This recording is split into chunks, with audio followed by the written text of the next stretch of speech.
Bonjour à toutes et tous. Aujourd'hui, petite vidéo concernant donc les exercices sur la cristallographie, donc l'architecture de la matière.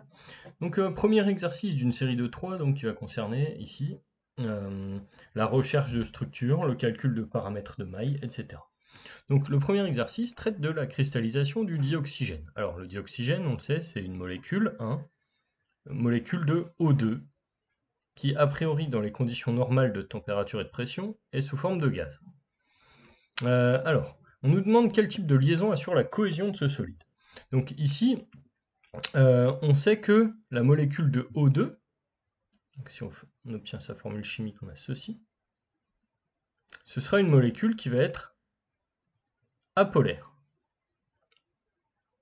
Donc, les liaisons qui assurent la cohésion d'entités apolaires, on sait que c'est des liaisons de type Van der Waals.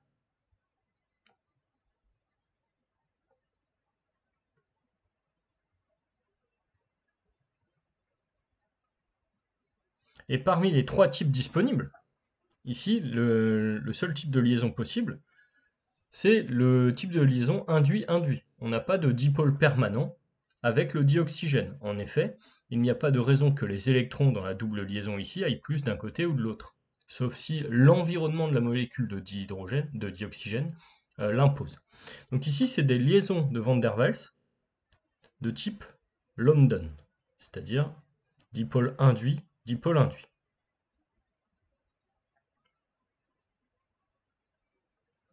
Alors, une liaison de type induit-induit, qu'est-ce qu'on peut en dire? Eh bien, on sait que euh, ce type de liaison, c'est une liaison qui va être d'autant plus forte que la polarisabilité est forte.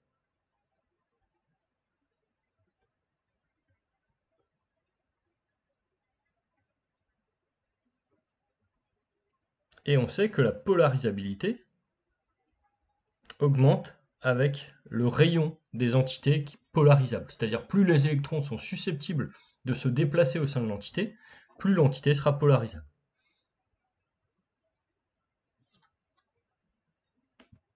Alors, pour ce qui est de O2, on sait que O est une entité relativement haute dans la classification. Donc ici, on peut dire que O2, au fait, c'est une entité à faible rayon,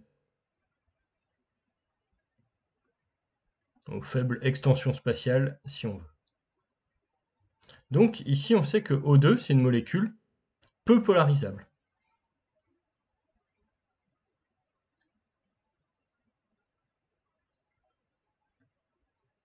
En effet, ici, si on regarde, donc on sait que O, au niveau de la configuration électronique, sera en 1s2, 2s2, 2p4, ce qui lui donne donc l'environnement suivant, 2 doublets, 2 électrons célibataires. Et donc ici, un numéro atomique Z à 8 avec 6 électrons de valence, ce qui fait que, eh bien, on n'a pas les sous-couches de type D, etc., qui donneraient plus de place aux électrons pour naviguer autour des noyaux. Donc, si on a des espèces peu polarisables qui interagissent avec des liaisons microscopiques de type London, eh bien, on sait que ces espèces vont être faiblement liées entre elles.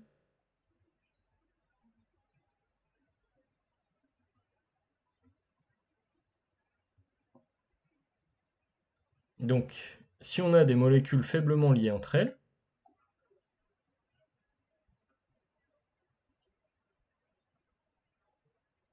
on se rappelle de l'idée déjà, des liaisons de Van der Waals, typiquement, on aura 10-2 fois l'énergie d'une liaison covalente qui sera mise en jeu. Donc les molécules de O2 sont faiblement liées entre elles, donc ce qui fait que les températures de changement d'état sont faibles.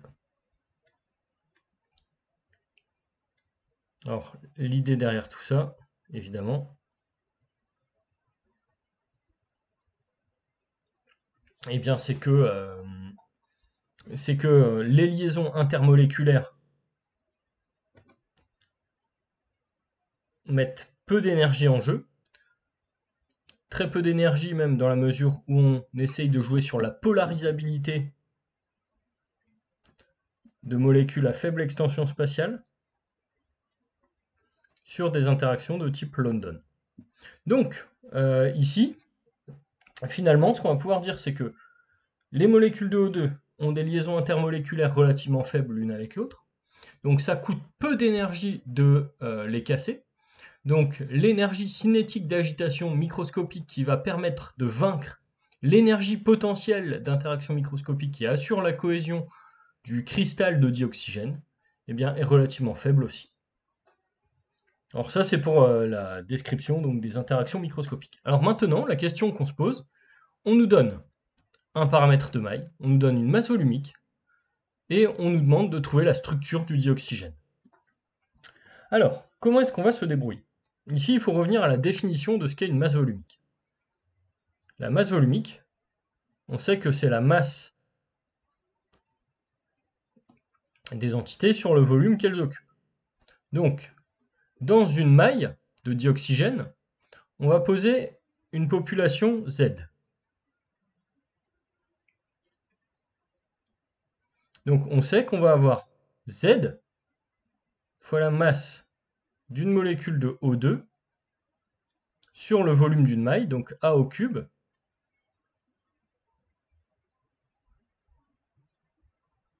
alors on nous dit que la maille est cubique, donc on sait que le volume vaut A au cube. Donc ensuite, il nous reste à exprimer la masse du dioxygène.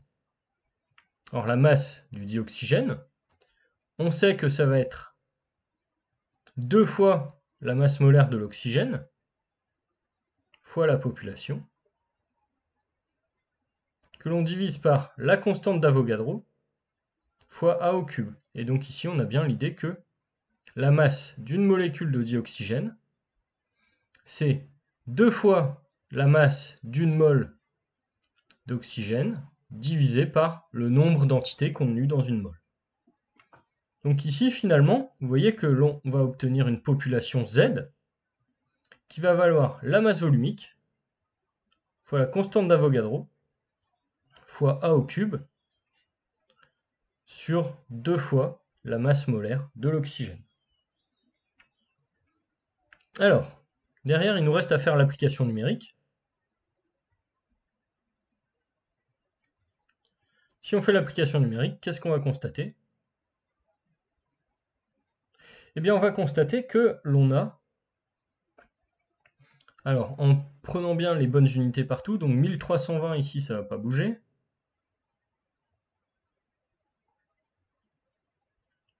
Fois Na 602 fois 10 puissance 23 mol moins 1.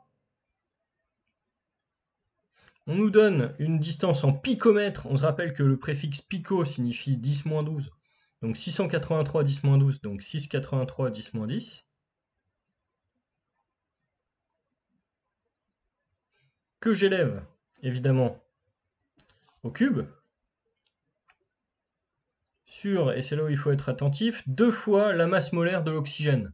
Et la masse molaire de l'oxygène, on sait que c'est 16 grammes par mol.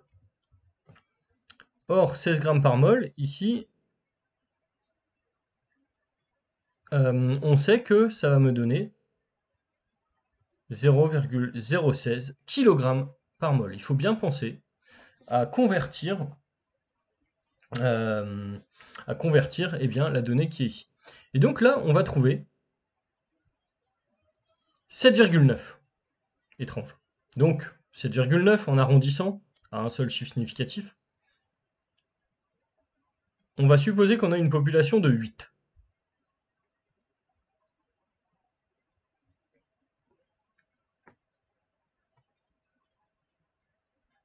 Alors, population de 8, qu'est-ce que ça peut signifier? On nous dit de trouver la structure mise en jeu derrière, une fois qu'on a trouvé la population. Alors, parmi les structures connues, donc, on va avoir une structure cubique simple. Donc, cubique simple, hein, hop. Une entité sur chaque sommet.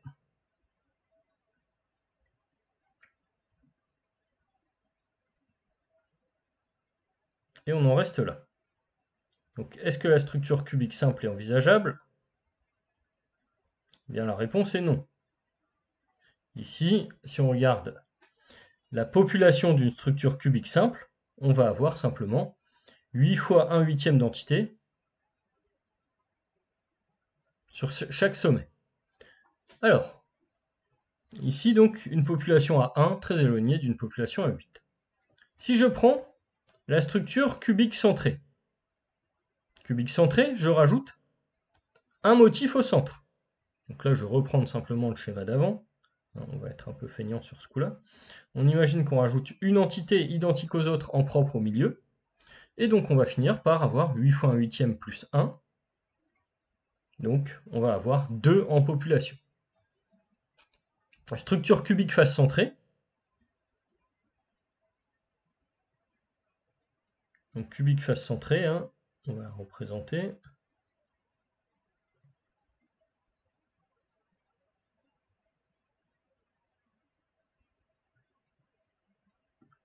Hop, on essaie de ne pas faire des atomes trop gros pour éviter les chevauchements. On utilise les carreaux pour représenter les choses proprement. Hop.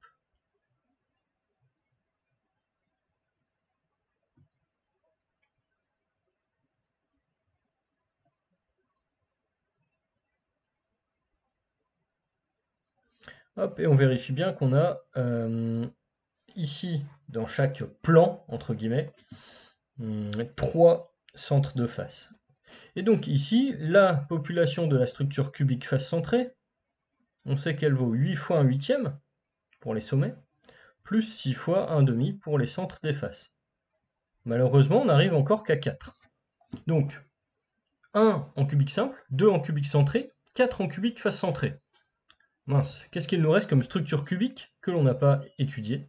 Eh bien ici, il faut penser qu'il y a une autre structure qui existe, qui est dérivée des structures ioniques.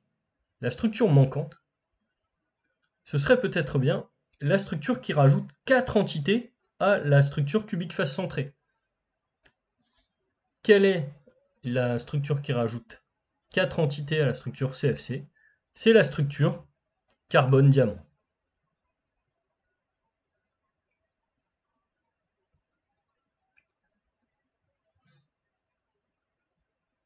Alors, ici, la structure carbone-diamant, on sait qu'elle va s'agencer de la manière suivante. On sait qu'elle va se représenter avec une structure cubique face centrée et occupation d'un site T sur 2 avec... alors, attendez juste... voilà. Occupation d'un site T sur 2 par les entités également. Alors, désolé pour le traçage des traits. Hop, voilà. Hop. Donc, on va commencer par représenter la structure cubique face centrée classique. Et on va rajouter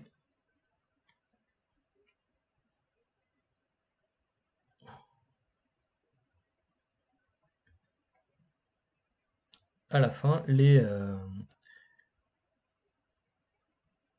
entités dans un site T sur 2. Alors ça, c'est des questions typiques d'oral, et d'écrit aussi d'ailleurs, de représenter des structures. Hop.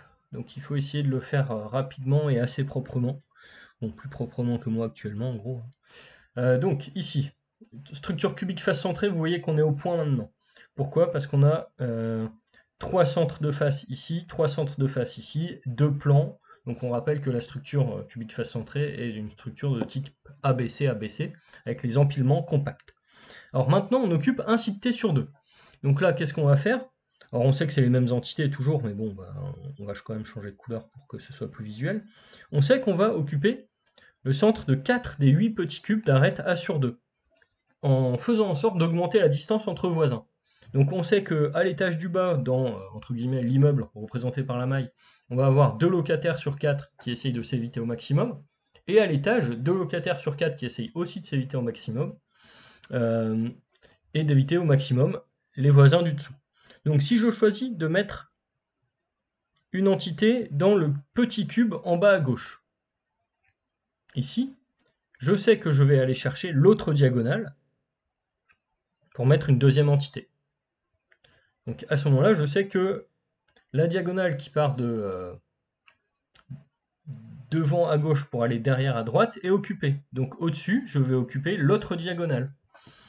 Et donc je vais ici occuper le petit cube qui est en haut à droite sur l'avant, et celui qui est en haut à l'arrière sur la gauche. Et donc là, j'occupe les centres de 4 des 8 petits cubes d'arête A sur 2. Bon, après, éventuellement, on peut représenter les jonctions comme ceci.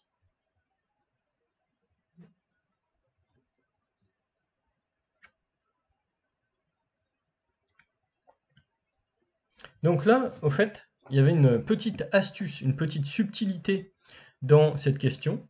On calcule une population de 8, et on voit que la population de 8 exclut toutes les structures cubiques classiques que vous avez vues au sein de la première partie du cours. Donc il faut aller un petit peu plus loin et penser qu'il existe une autre structure cubique dérivée des structures de base que l'on connaît. Et donc là, au niveau de la population, qu'est-ce qu'on va avoir?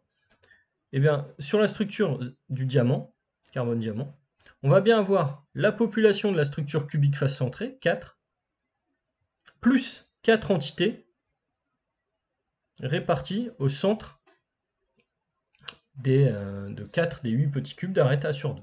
Donc on trouve bien une population à 8. Donc on sait maintenant, en calculant simplement la population, que la structure cubique adoptée par l'oxygène, le dioxygène, est une structure carbone-diamant.